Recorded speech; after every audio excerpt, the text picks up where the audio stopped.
Good afternoon, good evening, good morning, wherever it is you're tuning in from. It is Thursday, July 11th, 6 o'clock Central, 7 Eastern. Thanks for tuning in again to What's Up Canada and beyond. Give us a shout out from wherever you guys are at. Do you guys have any idea what's going on in clown worlds today? I'm sure you guys are got some ideas, but it's really, really hard to keep up with the frenzy of the insanity. So over the last couple of days, I've been really, really busy doing different shows, different places, different times, different people, all kinds of good stuff. We're going to dive into that. But tonight's show is going to be a little less doom and gloom and a little bit more of an in-depth unpacking and connecting of the dots of all things Orwellian and dystopian that we can compare notes to. So this will be kind of a crash course for some on what George Orwell is all about, what I'm talking about, what people mean when they're talking about dystopian or Orwellian. So we're going to get into that in just a couple of minutes. We've got quite a lot of video to go through here tonight, guys. But first things first, I'm going to try to start doing, as kind of a service to, if you will, a service to some. Where did it go? To some people that are out there doing the hard work, and occasionally I get some press releases, and I'm not sure why this one. Hang on here. We'll get it back here. There we go. I got a press release the other day, or today actually, and I think it bears reading to everybody because this is part and parcel of what's going on. So I'm a little discombobulated. Like I said, it's been a busy week, but this will all make sense real soon. So we're going to start with this news release from the Justice Center. And what I'm going to be doing here, guys, is as I get news releases, press releases from different organizations that are at the tip of the spear of the battle, it's very difficult to get past the guardians of the galaxy in the media spaces. So I'm going to try and really read these as I get them. This one is from the JCCF. And this one is important, I believe, because it's another morsel in the crime spree called the Liberal Government of Canada and the Arrive Can debacle, which is just going beyond the pale. And I'm glad people are not letting go of this. So this press release, I'll read it for you here, just so that it's kind of on the record. In Mississauga, the JCCF announces that the City of Mississauga prosecutors have withdrawn 5 charges against 4 Canadians who refused to comply with Arrive Can requirements at the Toronto Pearson International Airport. The withdrawn charges include those against, not going to go after the names, after arriving in Toronto from the Netherlands, that his personal medical information should remain private and chose not to disclose his status via Arrive Can. In response, Peel Regional Police and Public Health Agency of Canada personnel detained him under pressure and without counsel. Something very familiar happened to a lot of Canadians. Mr. Slyhooten broke down and revealed his status. He received a $5,000 ticket for violating the Quarantine Act and was required to quarantine in his home for 14 days. So at the end of the day here, these charges have been dropped. But this is the point of it. Lawyer Chris Fleury stated, this outcome is bittersweet for each of our clients. It's positive for them personally. On the other hand, they were deeply interested in seeking a determination of the constitutionality of the irrational and unscientific decision forcing Canadians, I don't even like saying those words anymore. I'm already censored and smashed hard enough. To quarantine. The federal government has again escaped accountability for their coronavirus policy decisions that breached Canadians' charter rights. So this is part and parcel um, of the cover up. They continue to evade the ability to establish the precedents that they were culpable, that anybody is culpable, and so they continue to evade justice. So, although these five individuals, again, good for them, congratulations for them. Sad for the rest of us because they tried really, really hard to make to get this precedence set, which would have been critical to making sure that it does not happen again, right? So, kind of important to note that these charges are going to be dropped as expected, but again, kind of thwarted that we cannot pursue accountability on those crimes against Canadians. All right, so I'm going to give you guys, before we get into the meat and potatoes of things, I want to do a quick shout out and let you guys all know. No worries here. A couple of the programs that I did over this past few days. A new podcaster, RB Ham, out of Saskatoon, a very knowledgeable, intelligent guy, got another victim crushed by these irresponsible and heinous acts of our government. Has just launched a podcast. He was gracious enough to invite me on a couple of days ago, and it was really good. In this one, it was, as much as it was a drink from the fire hose, RB is from early on in all of this, so it's really good sometimes, not so much to be nostalgic about the last several years, but to not forget. So really good interview. Thank you, RB, for that. I hope others go out there. He is as dogged on the truth as I am, and just starting to get his feet wet in the podcasting and truth speaking space, which is an act of courage all unto itself. And then last night, kind of came about pretty quickly. A lot of people know that I follow Shadow's show each evening. He runs a 5 day a week, I think it is, Monday to Friday at 8 p.m. Central, so 9 Eastern.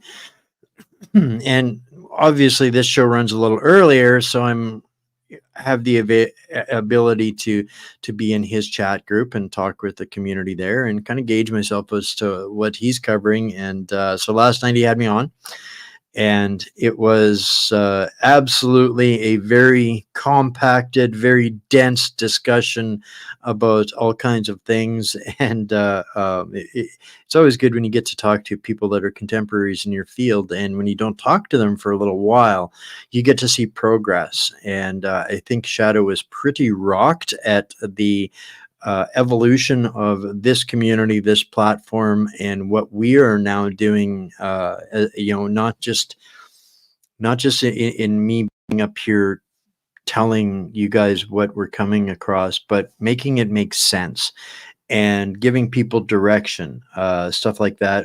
This platform and this community, because it's a community endeavor, has really grown in its capabilities and abilities over the last number of years, and particularly since we relaunched with a fresh new program on I guess it was June 1st, and things have been really going the right direction. People are I see a comment here. I must have warned Shadow out as he took the night off.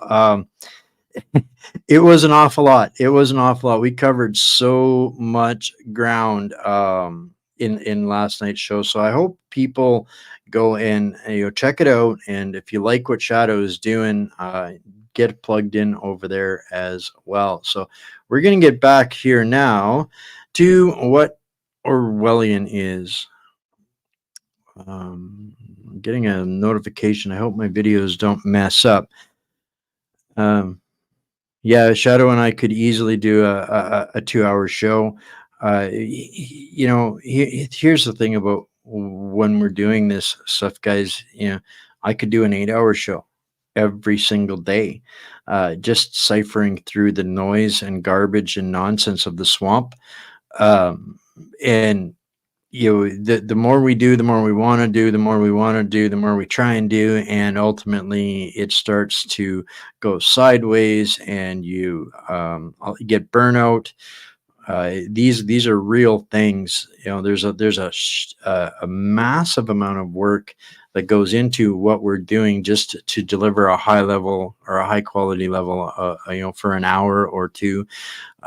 With this new structure, my days don't typically end till about 1:30 in the morning, when the Substack with all the documents, the shows, the receipts, all of the notes comes out, or gets published. So there's a lot of work to it.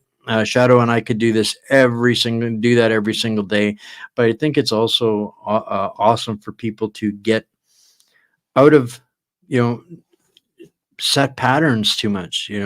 People, we're finding that it's people are slowly starting to find out that Facebook has ended me. They won't let me stream to the What's Up Canada page anymore unless I bend to agree to Trudeau's rules. I won't do it. So here we are rebuilding yet again on another platform, and we're this time though we're doing it in multiple directions between Substack and Rumble. So awesome stuff, guys. Um, yeah, exactly. Carly Simon, great comment. The courts have to continue their gatekeeping for the next scamdemic. Exactly. We hit a bunch of that last night with Shadow. Before he got me on last night, he went and watched the latest show that I did on the current psyops underway in Canada right now, and I think he was rather startled. When we don't necessarily always get the context or get the opportunity or time to peel back the layers of the onion in all of the bombardment of the nonsense and gobbledygook that they're hitting us with all the time. So that's what I'm trying to do. And Shadow really, it must be working, because Shadow absolutely noticed it, that I'm covering less stories but digging deeper into them to give people more to chew on.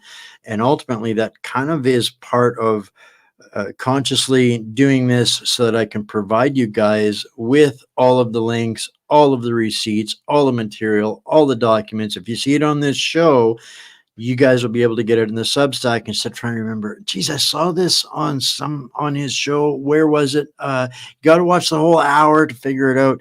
Now you guys don't need to do that anymore. Just go to my Substack and you will get everything that we talk about right there. So into the meat and potatoes of thing, dystopia. Well, you guys will hear this word. A lot of people are familiar, some might not be. We're going to cover exactly this. A dystopia is also called a cacotopia or anti-utopia, which is, utopia is like heaven or paradise, right? This is the opposite. It's a community or society that is extremely bad or frightening.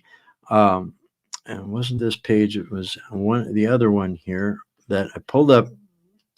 Another simpler way to remember it: an imagined world or society in which people lead wretched, dehumanized, fearful lives.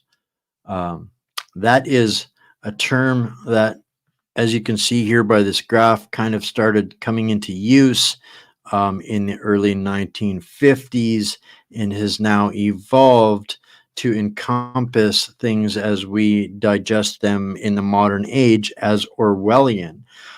So this is a new word that is kind of made its way into our language and vernacular. And it's an adjective describing a situation, idea, or societal condition that George Orwell identified as being destructive to the welfare of a free and open society. Now, this is kind of interesting, where George Orwell is the name that he was recognized and became famous by, where but which with, But it wasn't his real name. His real name was, I believe, Ian Baird.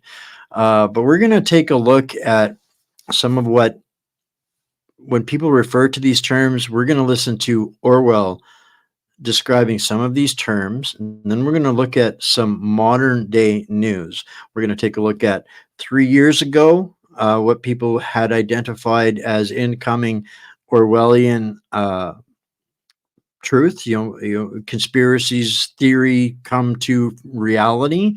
And then we're going to look at 10 more points that came out in some news yesterday from a very trusted figure. So I'm going to got this pulled up here. We're going to take a little quick look at the original 1984 trailer, and let me know if you guys can or cannot hear this. All right, guys, my dashboard is giving me a little bit of grief here, so let me know if this works or does not.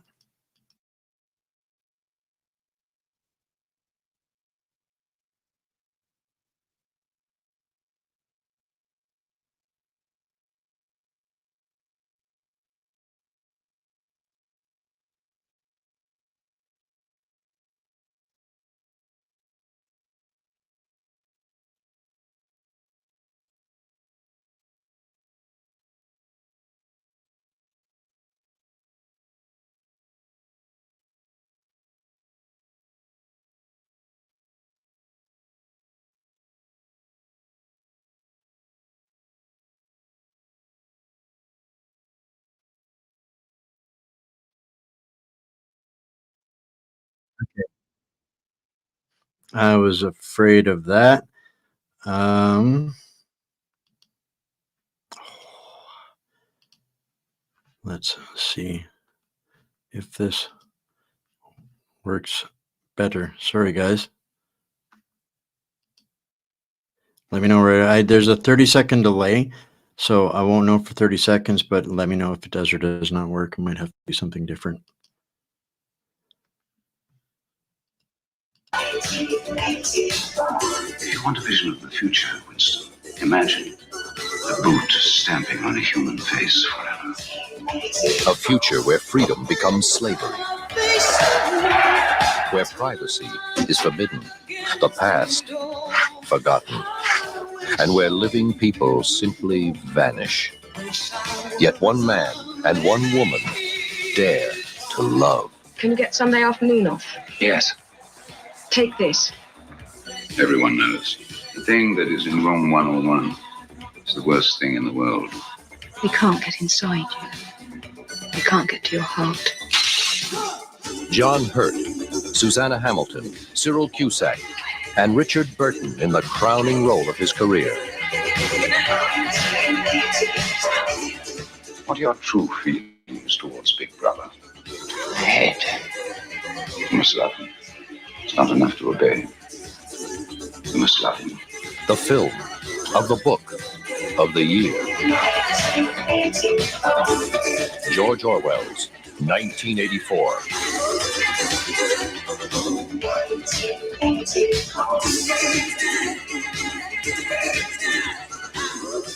So that movie came out in 1989 or something like that. It was, or might have been in 1984, but it was the visualization of the book written by George. It made him famous just before he died. There's another clip that I had pulled up here that kind of wanted to fill everybody out in on, because we had just looked at a bunch of this the other night. Here it is. Why?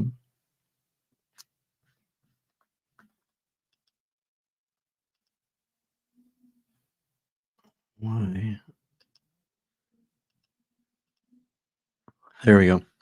This one here, we were digging into some of the language that we're recognizing, the political language, the jargon. We took a bit of a deeper dive into this the other day. So it's interesting how these things tend to cycle through, and I kind of fish them out of the nonsense and the gobbledygook. That's I love it. I've been using this word for years, but you'll remember in that just that little trailer, that was where terms like Big Brother, those kinds of things came to light, right?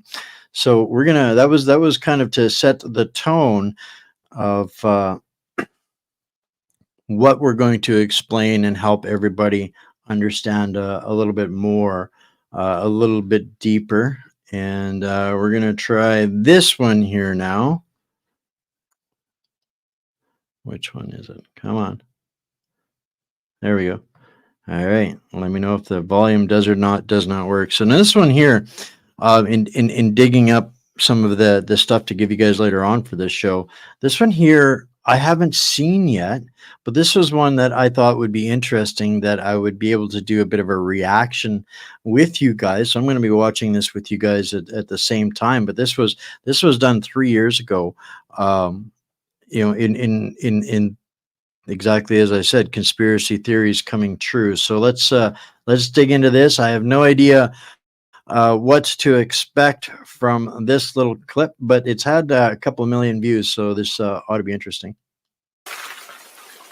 Yep.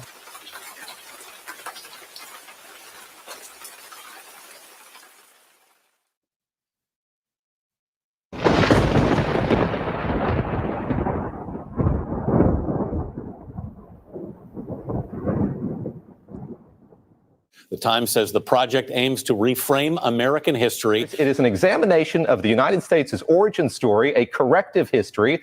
It is designed to kickstart conversations. Thus, that hashtag I just mentioned, 1619 Project Brunch. Now to some major news out of the NFL.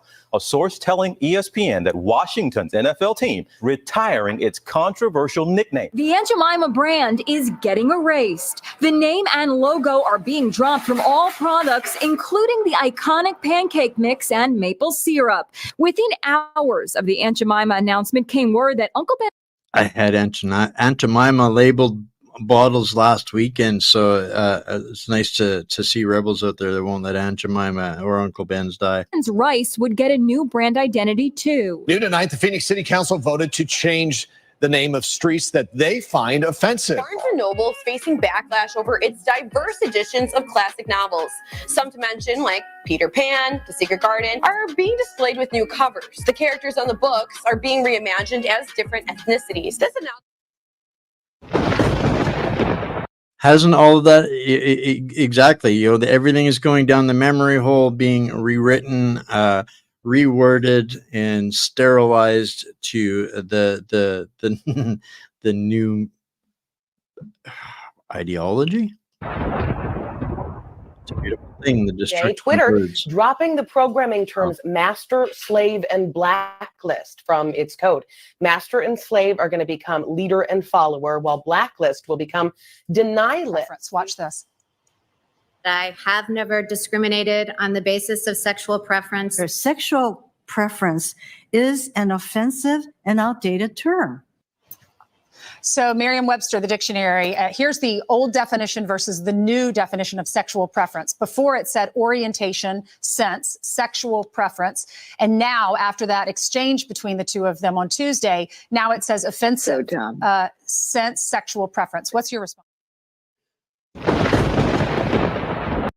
The children were systematically turned against their parents and taught to spy on them. It was almost normal for people over 30 to be frightened of their own children. Now, these are quotes from Orwell's book. I like the way that this is done, where they've pulled up real world examples. I mean, keeping in mind, this was 3 years ago. Wait till we get to 2024. It's good to hear. It's ought to be disturbing, I'm sure. You stupid dinosaur! Get the out of here!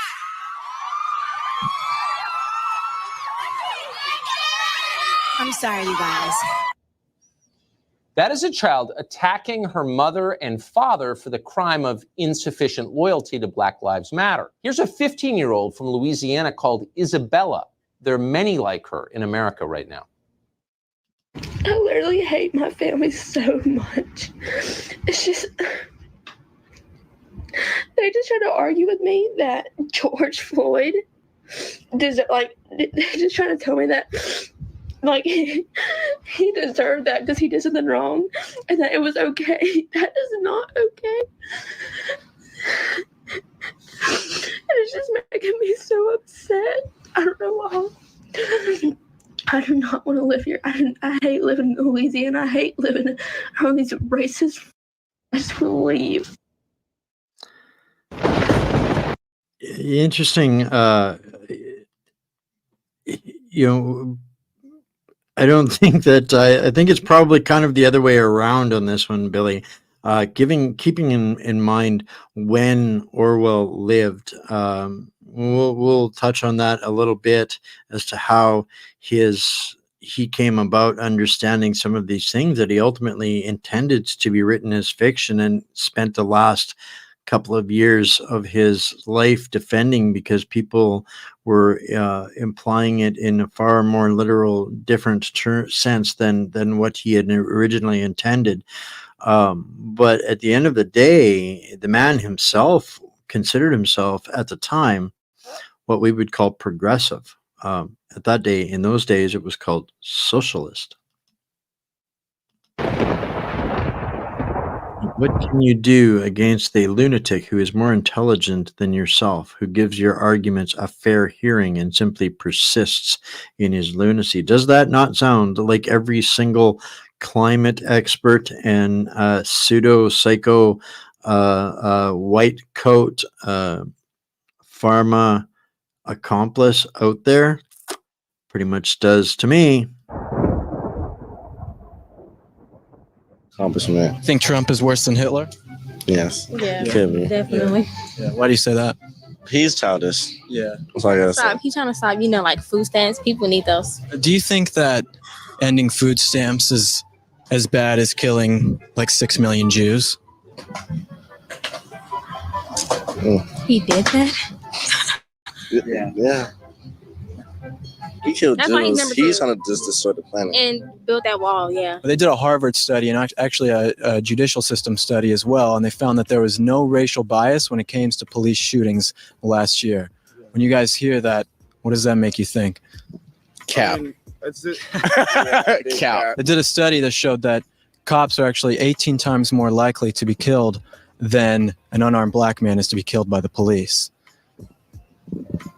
I doubt it. Cap.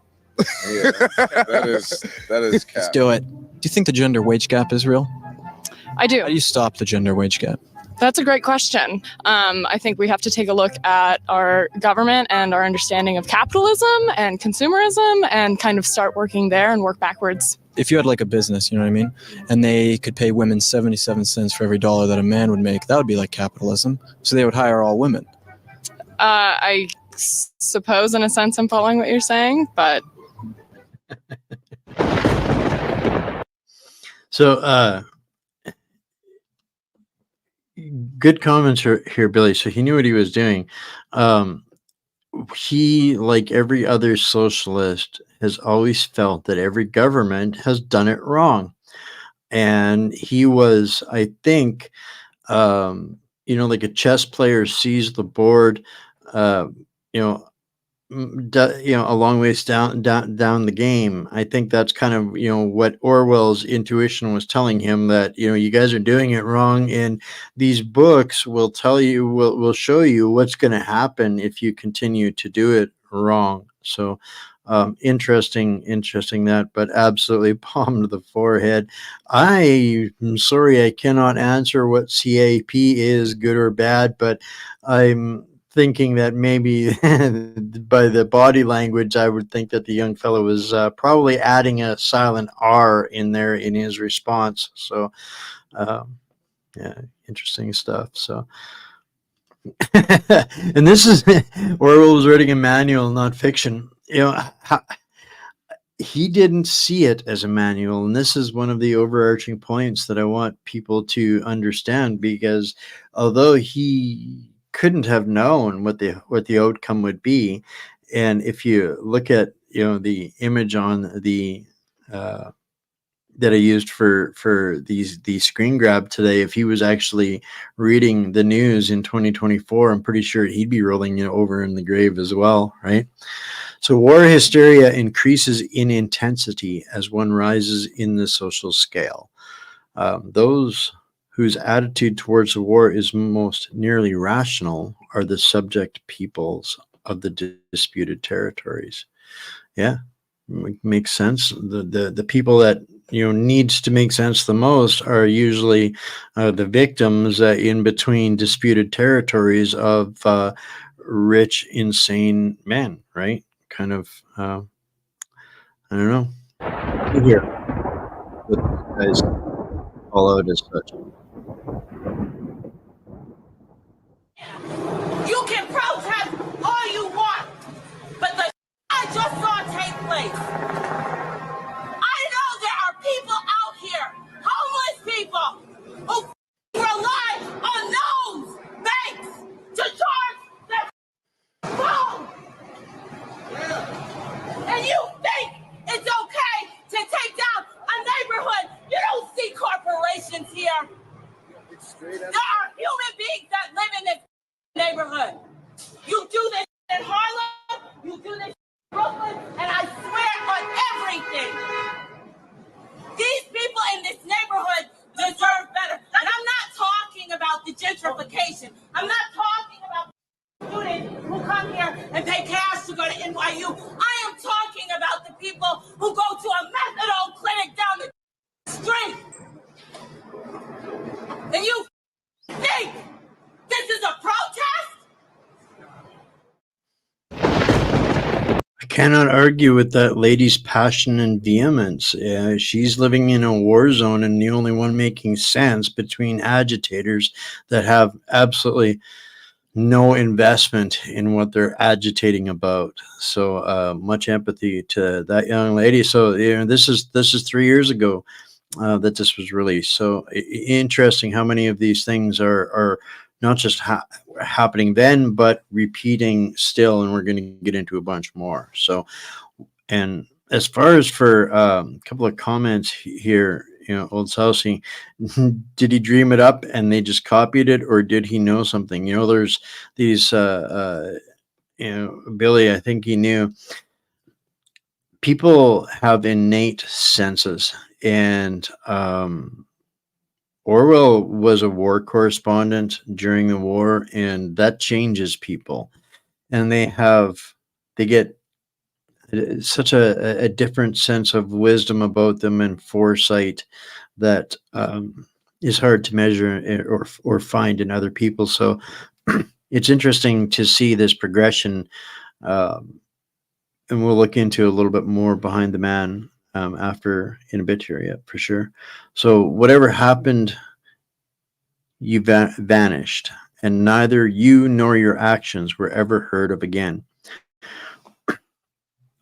This, somebody by thumbs up in the chats or the comments here.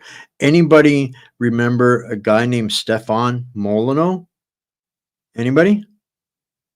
I hope he has not been forgotten, because he warned us and warned us and warned us as a philosopher with more guts and cojones and spine than Jordan Peterson or any of these other wannabes out there, regardless of what you think of them.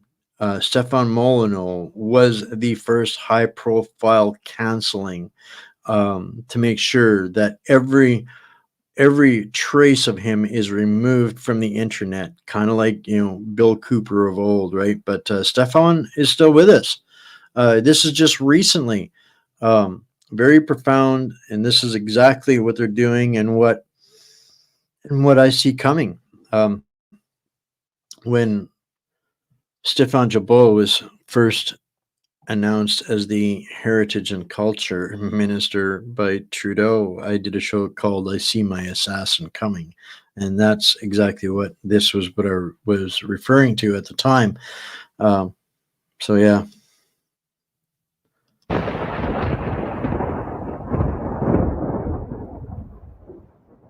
You post. But in today's culture, just a simple social media post from years ago can prevent you from getting a job. Is that fair? Tonight, Denver 7's Russell Haythorne goes 360 on the rise of what's being referred to as cancel culture. You may have never heard the term cancel culture. It's somewhat of a boycott of a person who has done something that other people find objectionable. It can also be someone just like you and me. Putting something out there that can probably offend somebody. So I often caution people, especially young people, students, about what they place on social media because that is their professional image and picture forever. Cancel culture is a form of boycott or public shaming of a person who has shared a questionable or unpopular opinion.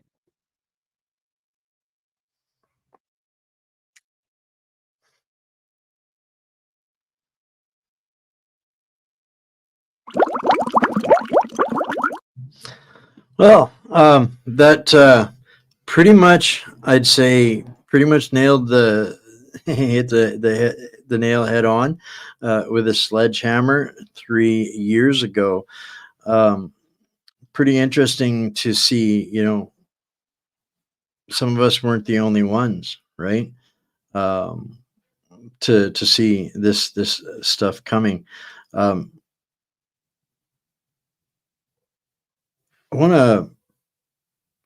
I got another one here, and it's kind of a little bit out of order, guys, but I'm gonna run this one anyways and kind of do a bit of a same thing reaction video. I kind of give it a once over to this earlier, but I think that this adds more spice, I guess, to the context. So we'll pull this one up. And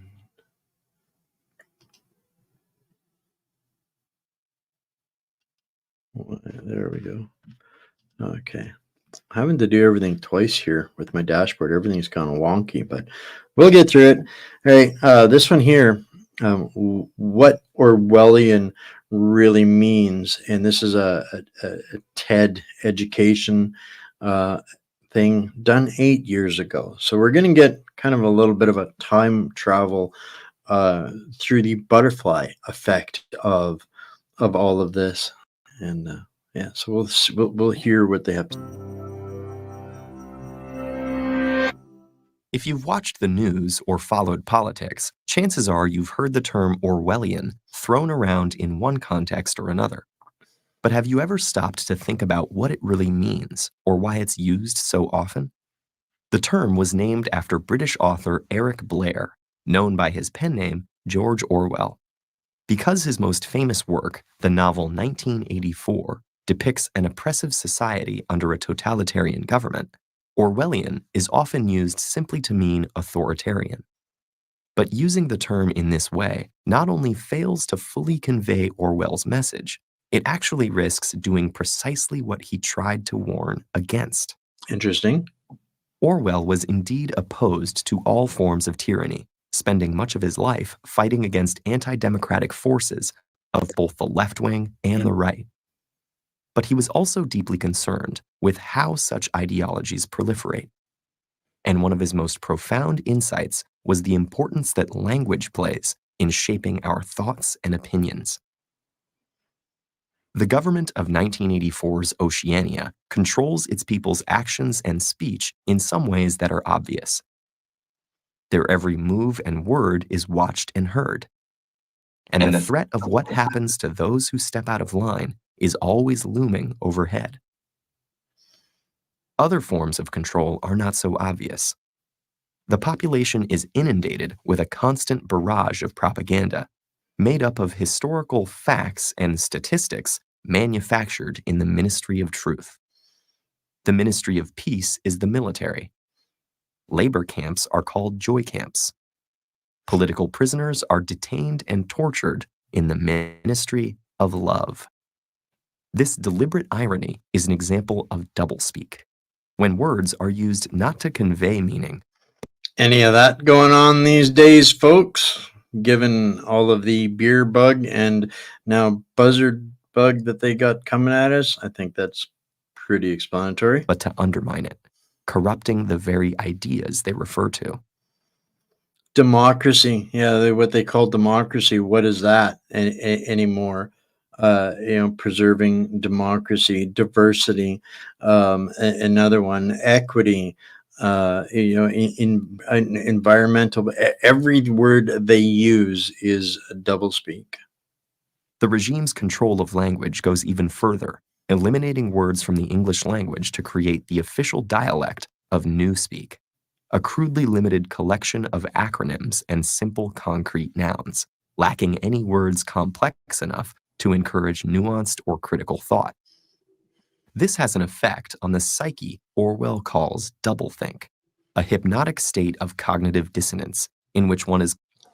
Does this not perfectly describe where we are right now, where people are so disconnected? Because if you use a word that means something a little bit deeper than what they're programmed with, they just start to glitch out. So that's why I think it's so important for me to do these deeper exposés on some of this stuff, so people can recognize these things and understand and maybe compelled to disregard their own perception in place of the officially dictated version of events, leaving the individual completely dependent on the state's definition of reality itself.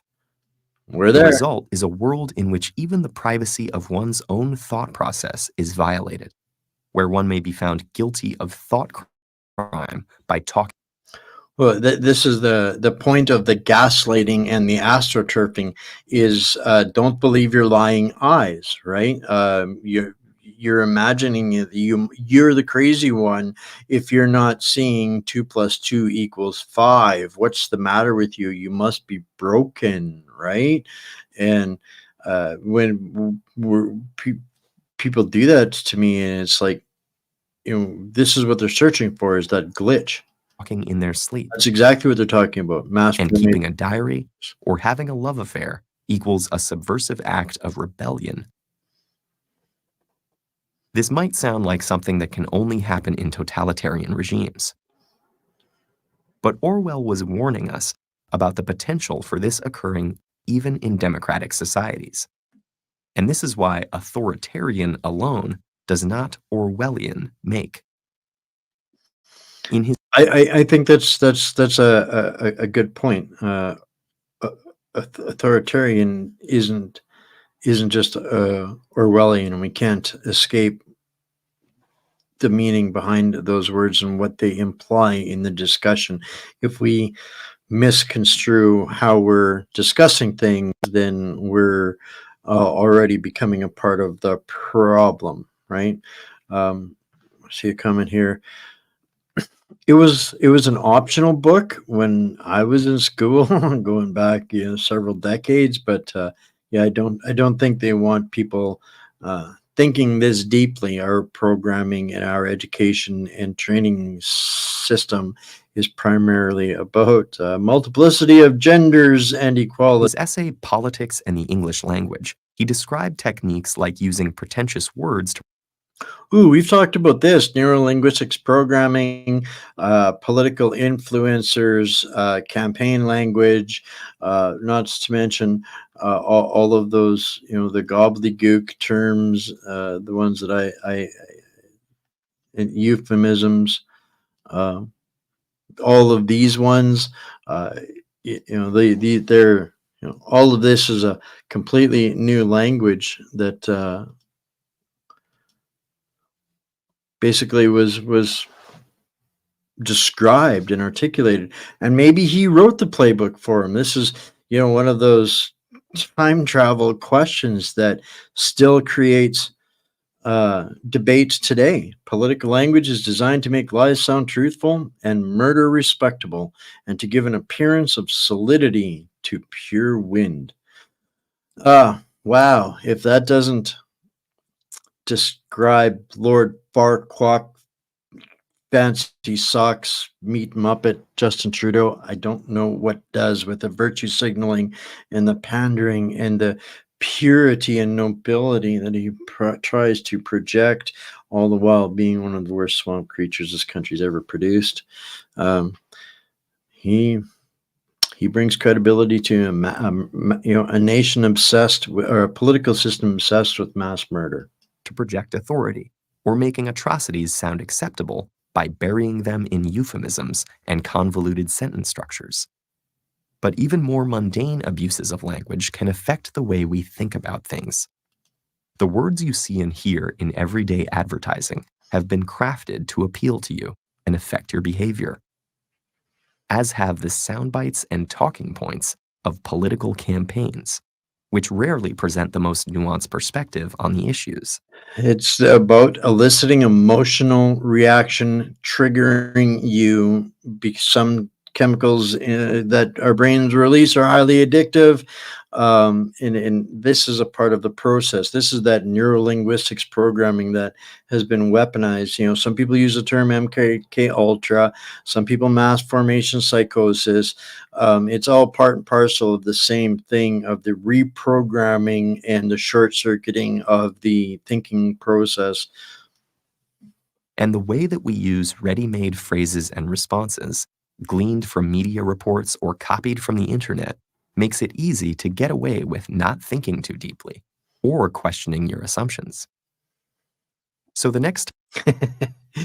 Last night's show with Shadow was a really interesting real-time this week, case study of that, where, as much as Shadow is informed and covers the headlines in the news, what we do here is a little bit different. We get a little bit deeper, and that can even shock somebody that thought they knew about different things, and when they learn a little bit more. And the first step to that is being open to the idea that we don't know what we don't know, and being open to, alternative discussion and thinking. And the more you do that, the faster you sort through the bullpucky. Time you hear someone use the word Orwellian, pay close attention. If they're talking about the deceptive and manipulative use of language, they're on the right track. If they're talking about mass surveillance and intrusive government, they're describing something authoritarian, but not necessarily Orwellian. And if they use it as an all-purpose word for any ideas they dislike, it's possible their statements are more Orwellian than whatever it is they're criticizing. Words have the power to shape thought. This is why, authoritarian is one thing, but Orwellian is, when people describe Canada as becoming this Orwellian dystopia, when it's the pundits that understand this, it means so much more, because it's not just about the rules, the authority. It's also about the programming and the gaslighting and the astroturfing, keeping in mind that what makes it Orwellian is that symbiosis of everything. It's not just authoritarian. It's the mass of it all makes authoritarian Orwellian, and that's kind of the cancer Canada's got. Language is the currency of politics, forming the basis of society from the most common everyday interactions to the highest ideals. Orwell urged us to protect our language because ultimately, our ability to think and communicate clearly is what stands between us and a world where war is peace and freedom is slavery. Wow, that was actually pretty awesome, guys. I appreciated that analysis, and again, it helps us articulate and dig in deeper, and not to be so dismissed. Lockstep is another. The clone troopers, the the hive, the collective, they all spew the same thing, because their ability to digest or go through anything else has been absolutely shattered, right? So when they're talking about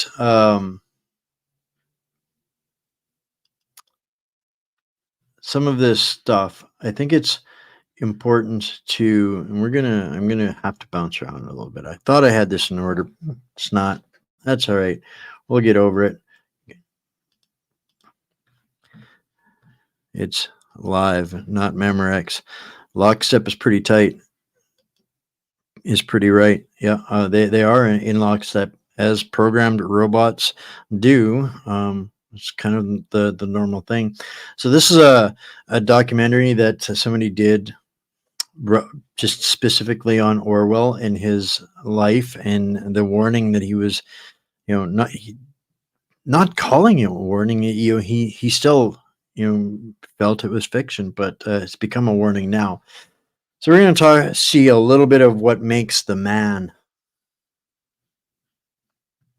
1930s and 40s, Orwell had witnessed the totalitarian regimes of Hitler's Germany and Stalin's Soviet Union with alarm, and during the war he was uncomfortable with the methods used by the British government to control and censor information.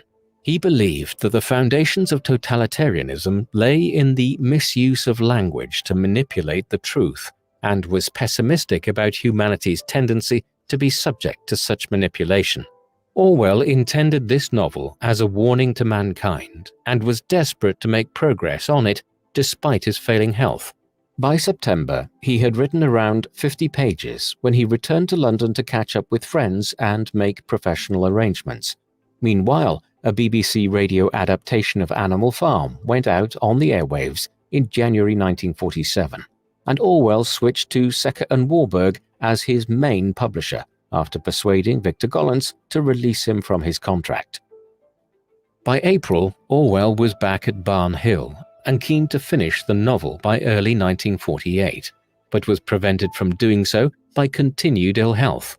After falling out with Orwell's sister Avril, Susan Watson had left Barn Hill for good the previous autumn, but Richard Rees took it upon himself to spend most of the year at Barn Hill looking after. I didn't really want to go through all of this. There was some other parts that were important in this and into explaining all this, but that's okay. I'm going to end up being over a little bit of time on this as well. But in the Substack tomorrow, I want everybody to know that all of this is going to be there, including the full-length movie as done in 1956. Good suggestion, Michelle. I'll maybe we'll set that up, or we'll do a dinner and a movie night like we've done a few. Those people seem to like those an awful lot. So I think it would be, but I also think that there's another one that would be interesting as well in that context. But I want people to know that everything's going to be gathered in one place, and this was something that I did. I actually committed 11 hours, almost 12 hours, and listened to the audiobook version as it was narrated by Arthur Lane. And it's so much different than watching, the hour and a half movie or whatever the case might be. What is it? Hour and a half. Yeah. To listen to the book versus the movie. See, for me, I was kind of one of those odd ducks growing up. I never saw E.T. Because I read the book, and the movie would ruin the book for me. So for me, I actually listened to the audiobook long before I ever saw the movie. But I want to bring up this other one that you guys heard briefly mentioned there, called The Animal Farm. This was a 100-page novelette that surprisingly went incredibly viral in its time, I guess. But this is a trailer for it as it was. Throughout history, animals have worked for man. I keep alive! And man has fed and cared for them. What about the animals? I'll let them rot. Where's our food? I'm so hungry. But now, in this valley, on this farm, in this barn, Man is our enemy. things are about to change. Remove man, and we will become free and equal. Free and equal. Based on one of the most important and controversial books of our time. What's going on in there? Revolution! Season 8! Let's get to the car!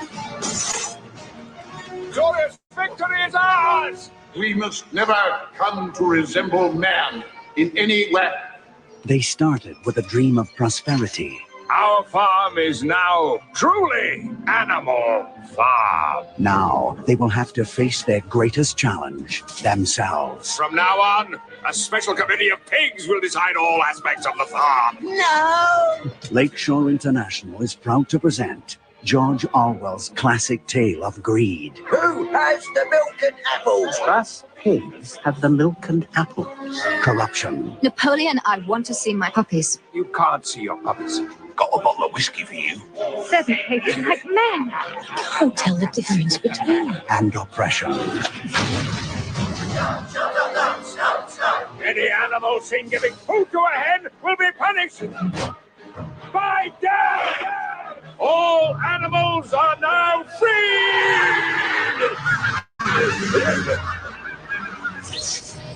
Animal Farm. What if the pigs are wrong?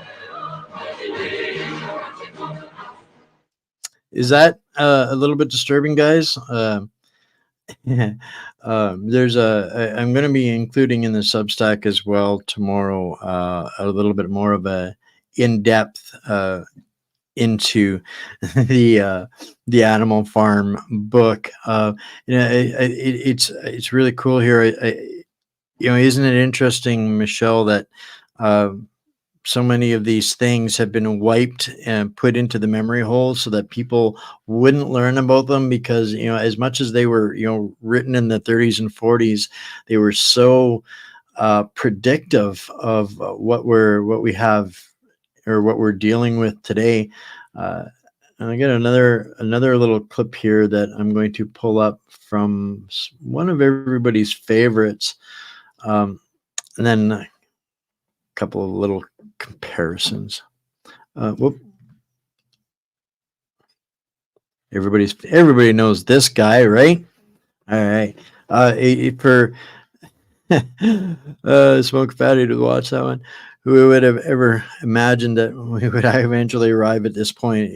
That's exactly like the why in the show cover today. Orwell reading 1984, right? I don't think he would have even thought about it, but I want to play this little short bit from everybody's old friend George Carlin. The book would be easier on the eyes, yeah. If you get on the wrong buzzer, every stop is a wrong stop for you. Very so cool. Well, good one there, Automar. All right. American English is packed with euphemism because Americans have trouble dealing with reality. And in order to shield themselves from it, they use soft language. It's worse with every generation. For some reason, it just keeps getting worse. There's a condition in combat. Most people know about it. It's when a fighting person's nervous system has been stressed to its absolute peak and maximum, can't take any more input. The nervous system has either snapped or is about to snap. In the First World War, that condition was called shell shock. Simple, honest, direct language. 2 syllables, shell shock. Almost sounds like the guns themselves. Then a whole generation went by, and the Second World War came along, and the very same combat condition was called battle fatigue. 4 syllables now, takes a little longer to say, doesn't seem to hurt as much. Fatigue is a nicer word than shock. Shell shock, battle fatigue. Then we had the war in Korea, 1950, and the very same combat condition was called operational exhaustion. Hey, we're up to 8 syllables now. And the humanity has been squeezed completely out of the phrase. It's totally sterile now. Operational exhaustion. Sounds like something that might happen to your car. Then, of course, came the war in Vietnam.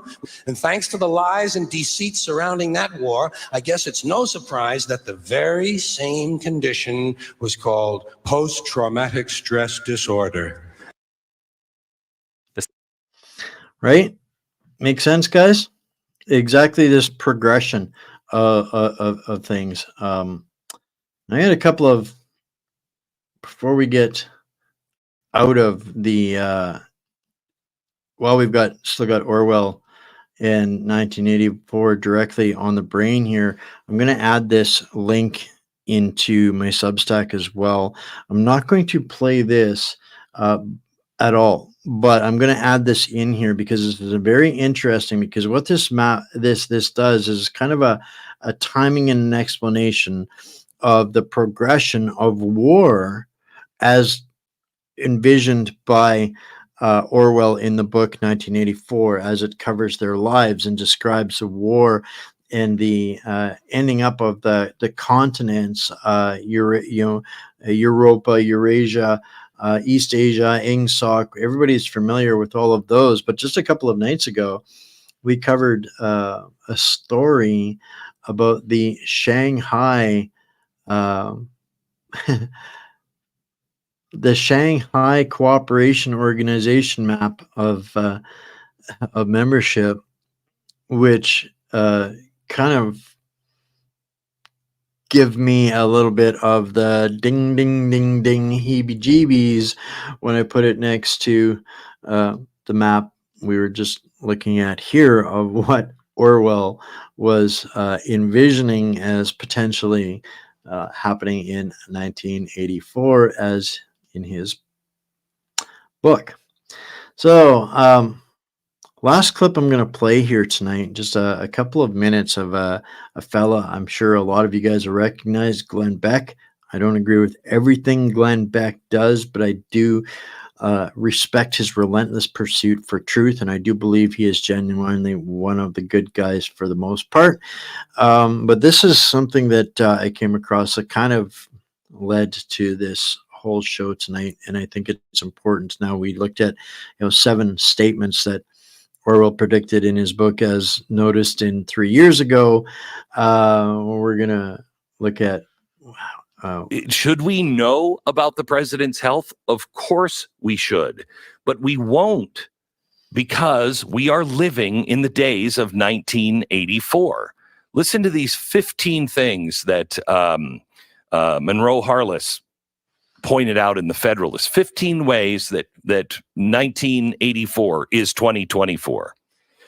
Quote from the book: "The party told you to reject the evidence of your eyes and ears. It was their final, most essential command." Have you seen this?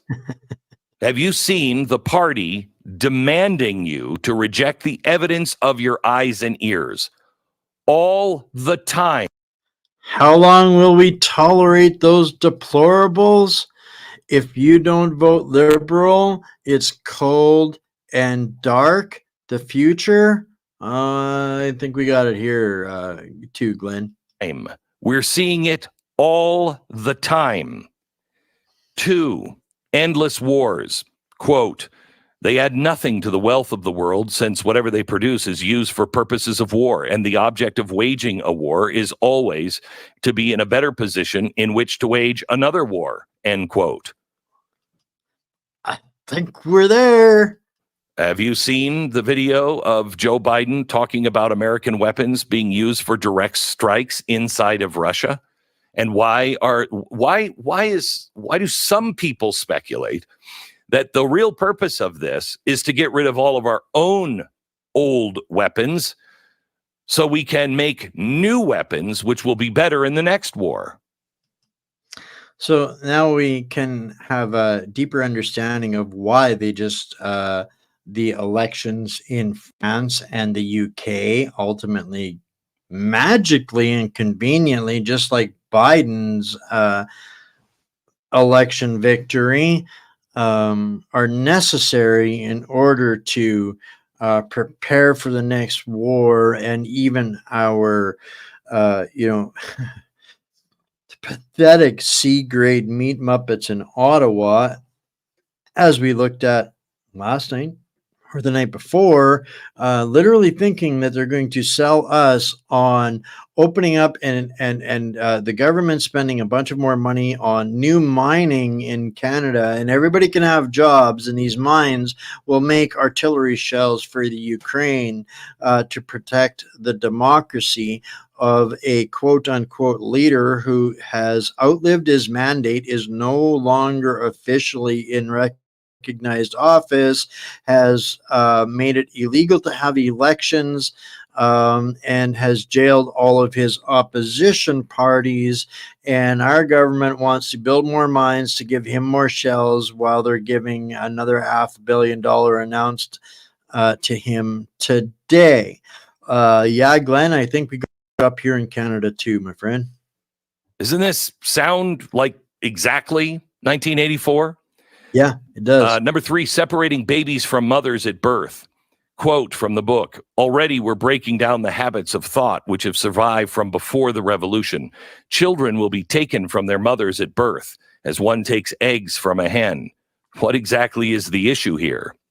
Well, the issue is the well-being of a child, a living, breathing human who is created for the sole purpose of being sold or ripped away from her mom.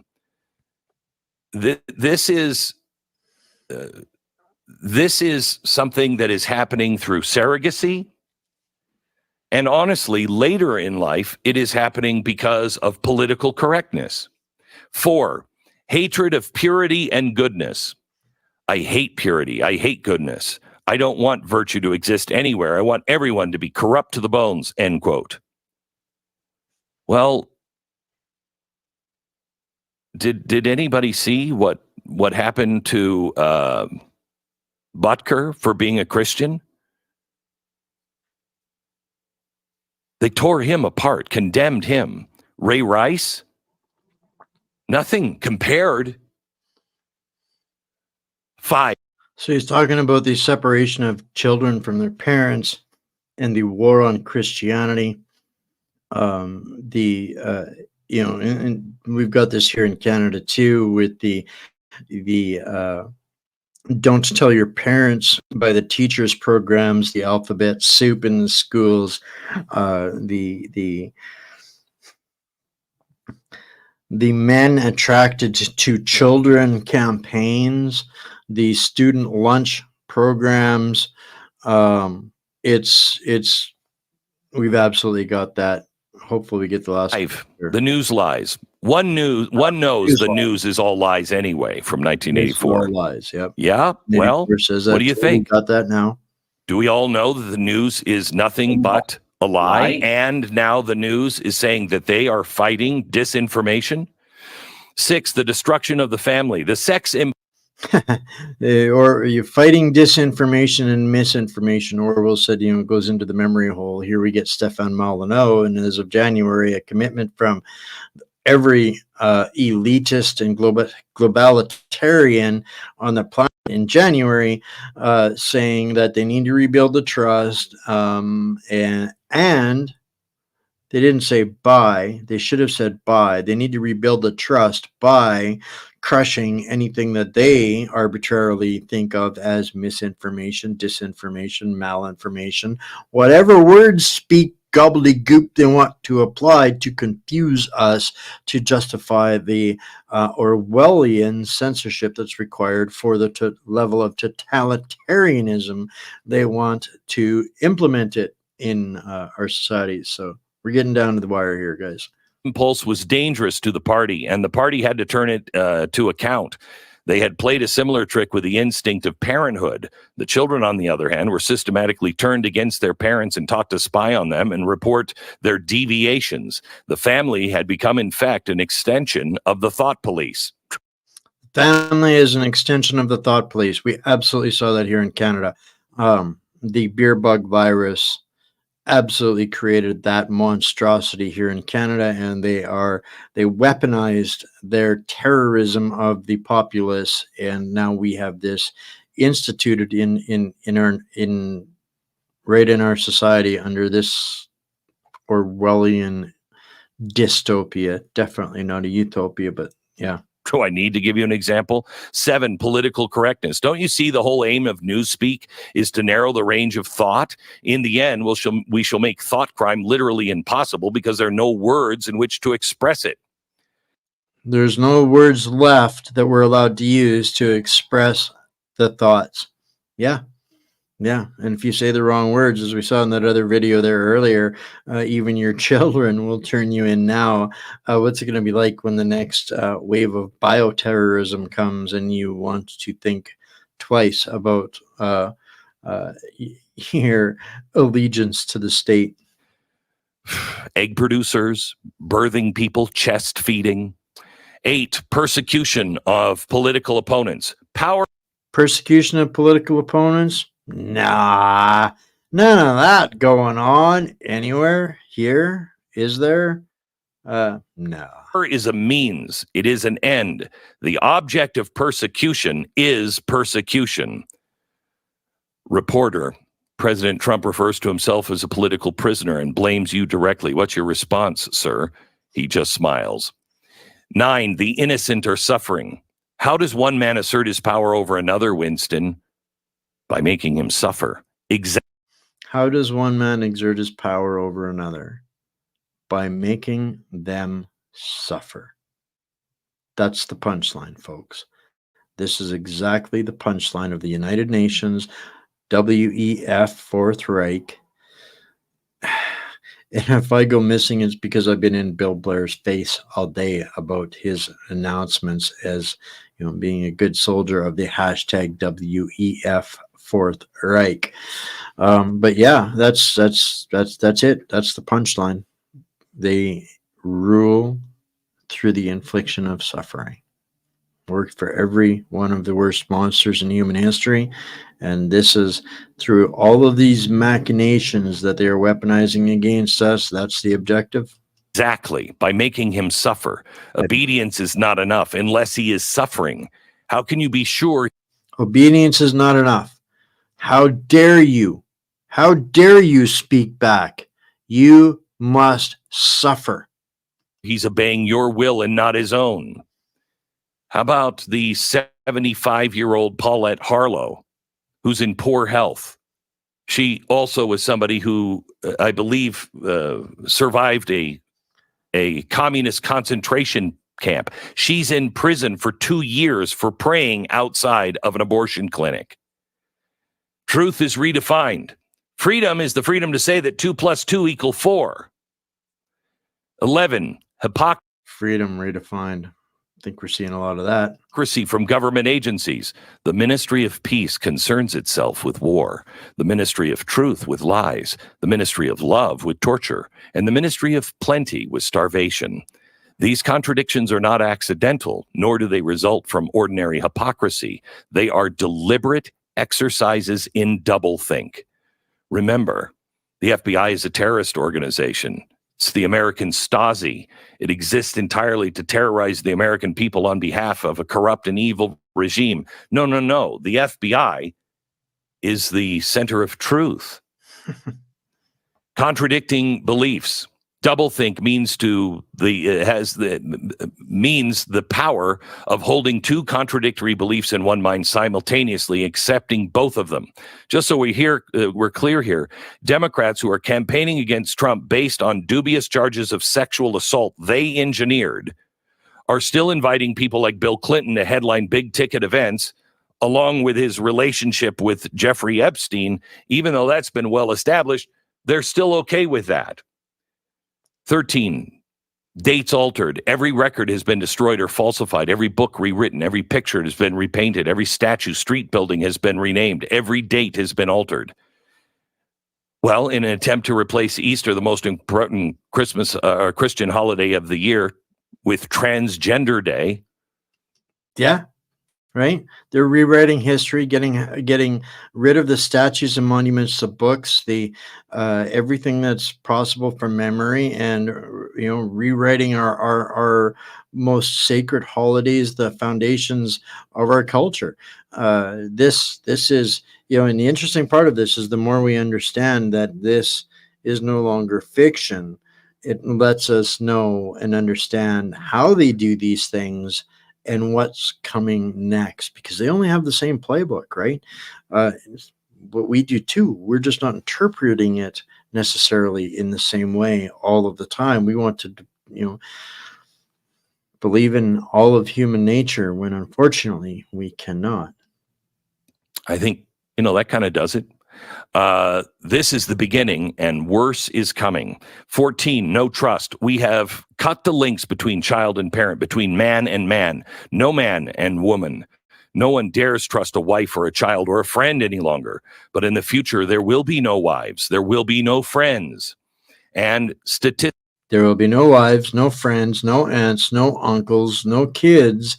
Everybody will be rated exactly the same as you see in when you watch the movie.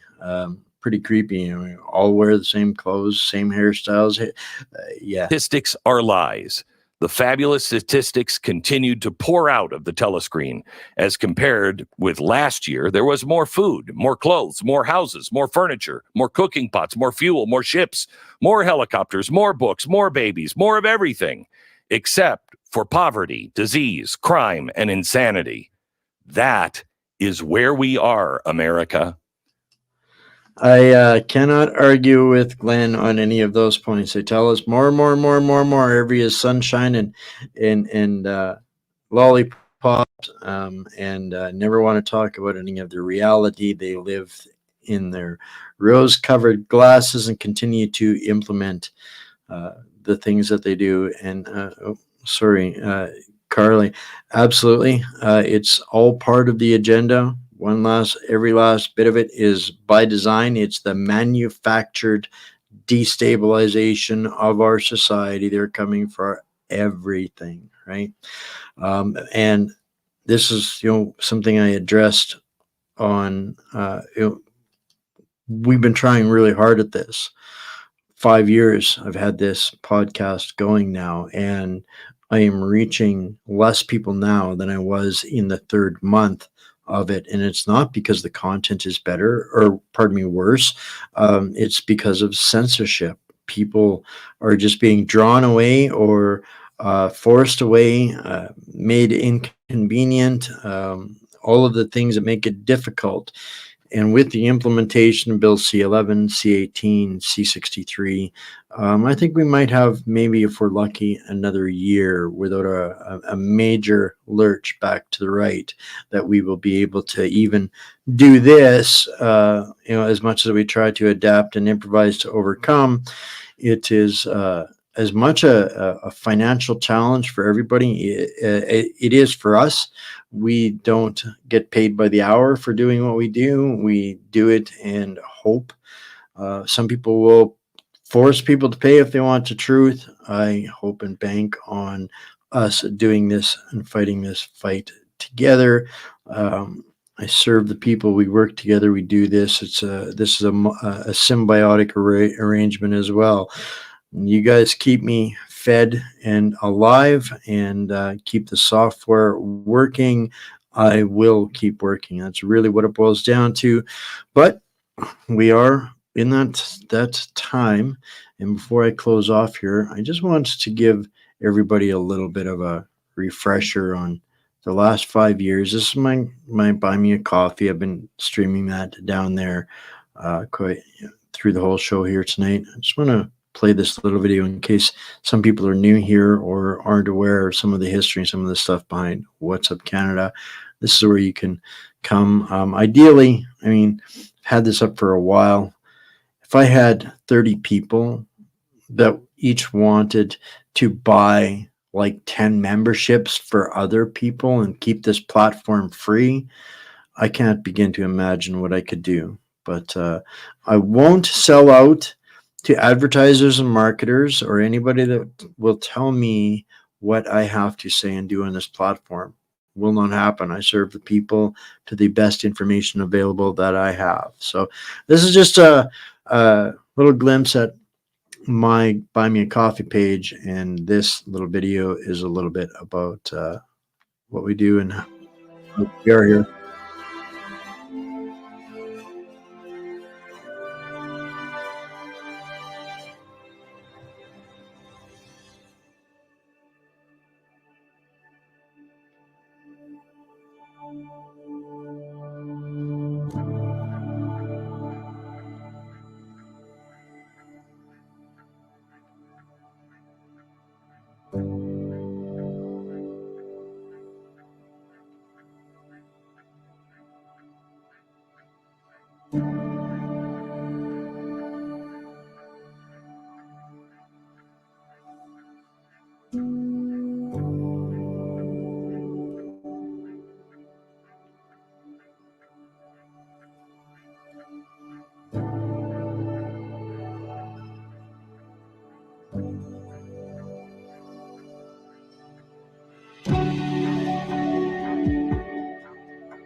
That sure brings back a lot of memories, a lot of people that have touched this platform, and this platform has touched a lot of people, and that's why I do this, guys.